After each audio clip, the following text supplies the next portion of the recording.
Ok, bonjour chers amis. Nous nous retrouvons encore ce matin pour un petit résumé. Donc, nous allons voir trois fonctionnalités aujourd'hui dans Excel. La première, c'est de changer une base en tableau pour pouvoir profiter pleinement des différentes fonctionnalités d'un tableau Excel. Et la deuxième chose, c'est comment faire une liste déroulante dans une cellule pour sélectionner les différentes modalités dans une cellule. Et la troisième chose, on va voir comment insérer un tableau croisé dynamique et comment l'exploiter pour pouvoir sortir les résultats. Donc, nous allons commencer avec la première qui est le tableau Excel. Lorsqu'on a un tableau comme ça en Excel, généralement, même si elle est, je veux dire du tableau, même s'il est encadré comme ceci, ce n'est pas encore vraiment un tableur Excel avec lequel on peut travailler aisément. Donc, pour le changer en tableau Excel, il y a deux manières de le faire. On clique dans le tableau, on va dans Insertion, et puis on prend ici Tableau. Et on prend soin de cocher mon tableau comporte des entêtes. Bien sûr, si cela comporte des entêtes, bien sûr. Comme ça, il le prend en compte dans son traitement. Et je fais OK. D'accord, il m'a généré le tableau comme ça. Donc, à partir de ce moment, je peux maintenant bénéficier pleinement des diverses fonctionnalités de mon tableau. Donc, comme style, on a les autres styles qui sont ici à droite. Je peux changer le style, la couleur et vous voyez toutes les propositions que cela me donne. OK. Donc, voilà un peu comment changer une base de données en tableur Excel afin de profiter de ces fonctionnalités. La deuxième manière de le faire, je vais donc annuler celui-ci, c'est de prendre le tableau et d'aller dans Accueil. Oui, on reste dans Accueil et on va ici mettre sous forme de tableau. Là, il va nous proposer les différents styles en même temps. Et on prend celui qui nous intéresse.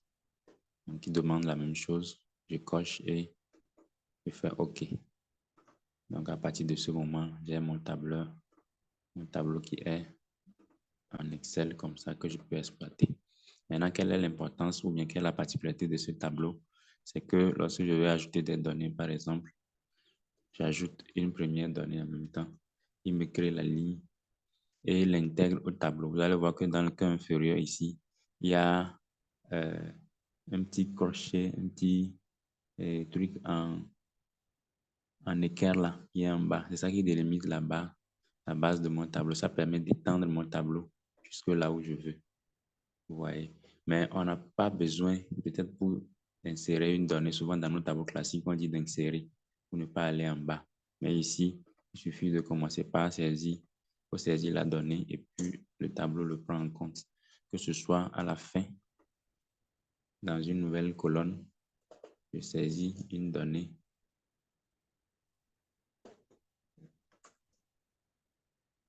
Je saisis une donnée, je fais entrer et puis il insère la colonne en même temps.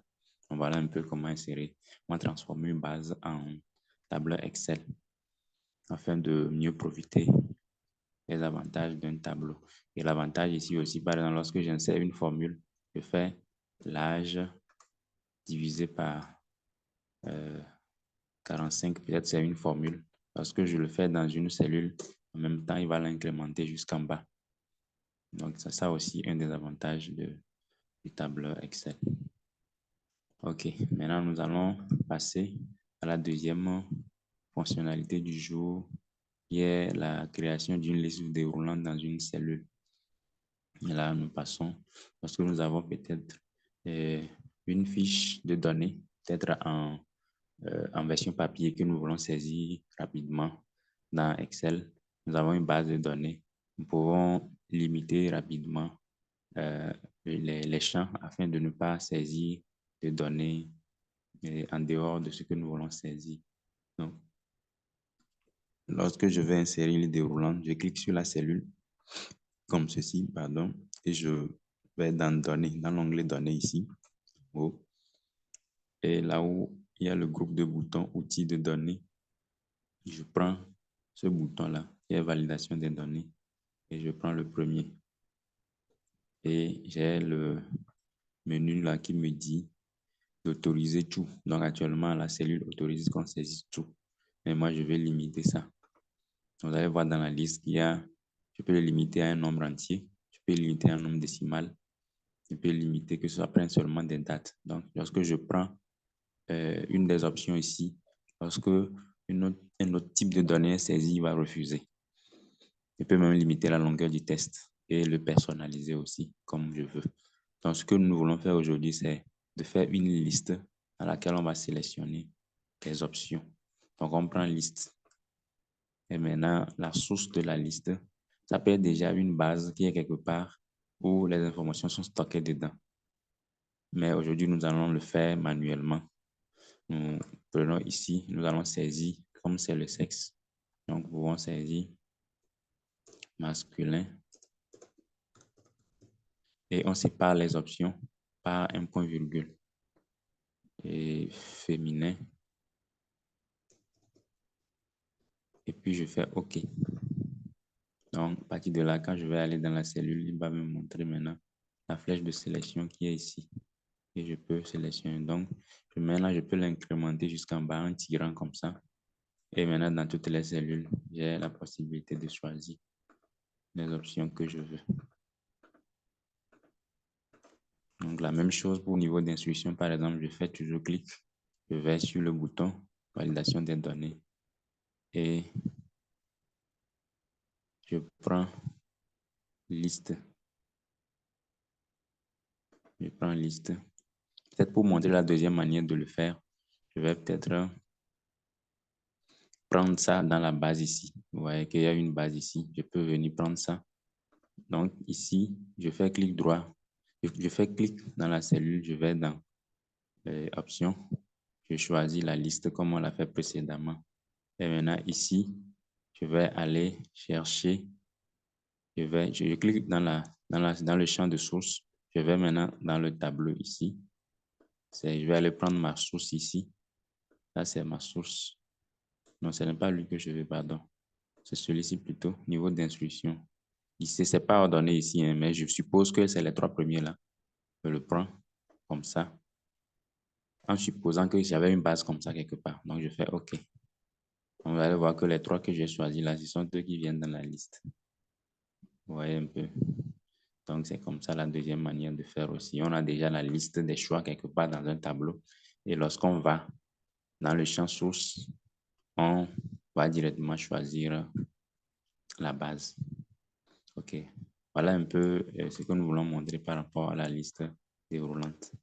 Nous allons passer à la troisième fonctionnalité du jour, qui c'est carrément un outil très puissant qui est intégré pour le traitement, l'analyse des données. Donc, c'est le tableau croisé dynamique. Un tableau croisé dynamique, on l'insère dans une base de données pour pouvoir extraire des tableaux synthèse et présenter des résultats d'une enquête, par exemple. Donc, nous avons ici un exemple de base de données.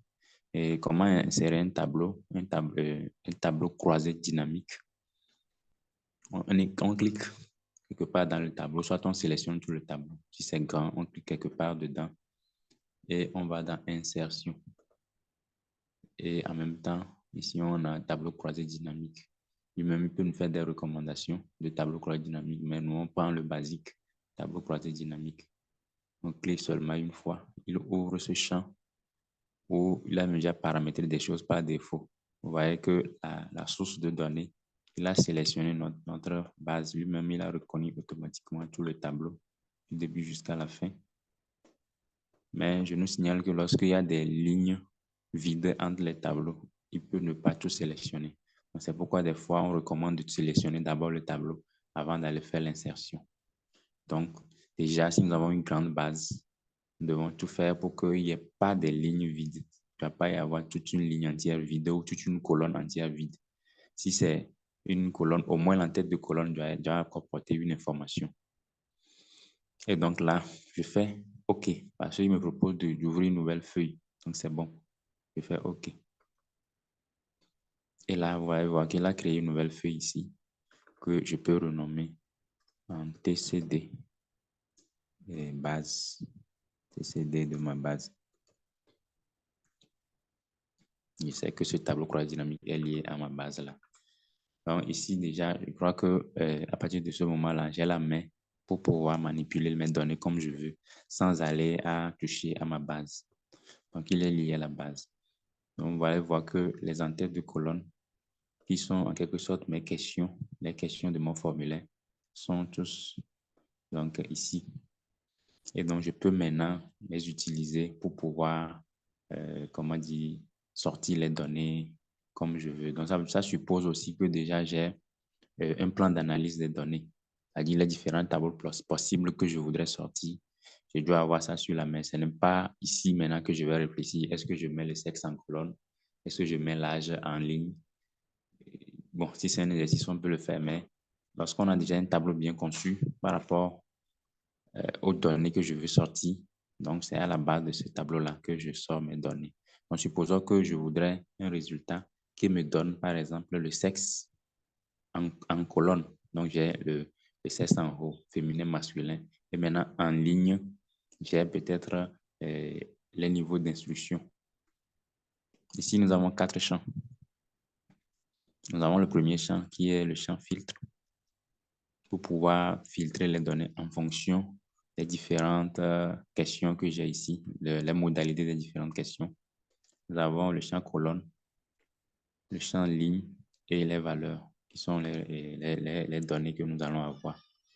Donc, tout à l'heure, je disais que je vais avoir le sexe en colonne. Donc, je prends le sexe comme ceci et je le dépose ici en colonne.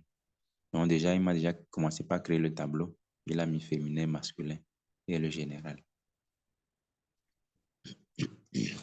Donc, déjà là-bas, avant d'aller dans notre cas de figure, déjà là-bas, si je prends sexe et je le mets encore dans valeur, vous allez voir en même temps qu'il a distribué les individus de mon enquête, il les a distribués par sexe. Voilà. Donc, il y a 17 féminins, 9 masculins, le total fait 26. Vous voyez déjà. Déjà, bon, maintenant, lorsque je veux avoir les niveaux d'instruction en ligne, comme on l'a supposé dans notre tableau, dans notre plan d'analyse, je viens ici et je dépose en ligne. Donc, il a maintenant encore fait la distribution c'est non seulement par sexe, mais par niveau d'instruction. Et le total me donne toujours 26. Donc, par niveau d'instruction, il y a 6 analphabètes, dont 3 masculins, 3 féminins. Il y a 5 lycéens qui ont le niveau lycée, dont 3 féminins et 2 masculins, ainsi de suite jusqu'à avoir le total 26. Vous voyez, donc, en fonction des tableaux que j'ai préconçus, je peux sortir les données. Donc, ce n'est pas ici, dans le tableau colonne dynamique, qu'il faut réfléchir où est-ce que je veux mettre la balle, où est-ce que je veux mettre Kofi. Non. J'ai déjà un plan d'analyse bien déterminé pour mon étude. Je sais qu'à la fin des études, je vais avoir un tableau dans lequel je veux telle information.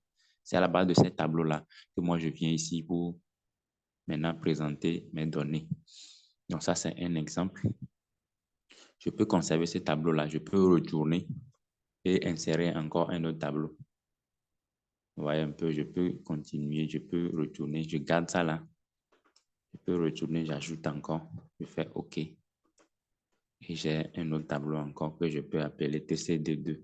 TCD. Et, bon, je peux le nommer quelles données, quartier par exemple. Je veux peut-être les quartiers de résidence. Quartier. Ici, je pouvais le nommer sexe. Sexe et niveau d'instruction. Vous voyez un peu comment ça se passe, non? Donc ici, je vais sortir les tableaux sur les quartiers de résidence des personnes enquêtées. Donc, je prends un quartier de résidence, je vais le mettre en ligne. Ça dépend de comment je le veux. Je le mets en ligne. Il y a 3 quartiers qui ont été visités. Maintenant, je prends encore quartier là, je mets en valeur. et me répartir les 26 personnes suivant les quartiers de provenance. On voit un peu. Maintenant, il y a activité génératrice de revenus. Je peux décider de les voir par quartier, par activité génératrice de revenus. Donc, je prends l'activité génératrice de revenus, je mets dans la colonne. Vous voyez un peu. Donc, il m'a classé les gens selon les quartiers et leur activité génératrice de revenus. Donc, c'est pourquoi je dis qu'il faut d'abord avoir à l'esprit un tableau donné que je veux sortir avant même de venir ici, dans le tableau croisé dynamique. Maintenant, l'autre possibilité, au lieu d'aller encore insérer, on peut dupliquer un tableau qu'on a déjà. On fait clic droit sur le tableau qu'on a déjà créé. On fait clic droit et on fait copier, déplacer. Et on fait créer une copie. Et je fais OK. Donc, il a ajouté un 2. Maintenant, par rapport au contenu, moi, je peux changer le quartier maintenant. Qu'est-ce que je peux prendre encore? Il y a quoi encore dedans? Qu'est-ce que je peux encore prendre? Accepterez-vous à une structure précisée ou jetez-vous vos ordures, par exemple? Donc, je vais dire ordures, bien gestion des ordures que je veux sortir. Donc, comme j'ai dupliqué, il m'a ramené les données de celui-ci. Donc, c'est une duplication. Celui-ci est là. Et c'est ce qui m'a dupliqué. Donc, je peux maintenant sortir ces données là-dedans et travailler. C'est une autre possibilité aussi. Si on pense que c'est trop long, on peut juste encore retourner dans le tableau et insérer un autre tableau croisé dynamique. On retourne dans la base pour insérer nos tableaux croisés dynamiques. Donc, ici, je veux voir où est-ce qu'on jette les ordures. Où jeter aux ordures. Je prends ça, je mets ici. Déjà qu'on a 4 possibilités de réponses qui ont été données. Et je remets ça ici encore. Et j'ai les 26 personnes qui ont été classées selon là où ils jettent leurs ordures ménagères. Donc voilà un peu pour ce qui est cette première phase de démonstration de la fonction tableau croisé dynamique, qui est un outil vraiment puissant, très intéressant et très, très interactif. Dynamique, comme son nom le dit, parce qu'on peut faire tout ce qu'on veut, changer, aller, retourner, revenir. Et c'est vraiment intéressant. Donc, nous allons nous arrêter ici pour cette première phase de démonstration. Ensuite, on verra comment approfondir d'autres possibilités dans le tableau croisé dynamique. Merci beaucoup à vous pour l'attention. On est ensemble. Bye bye.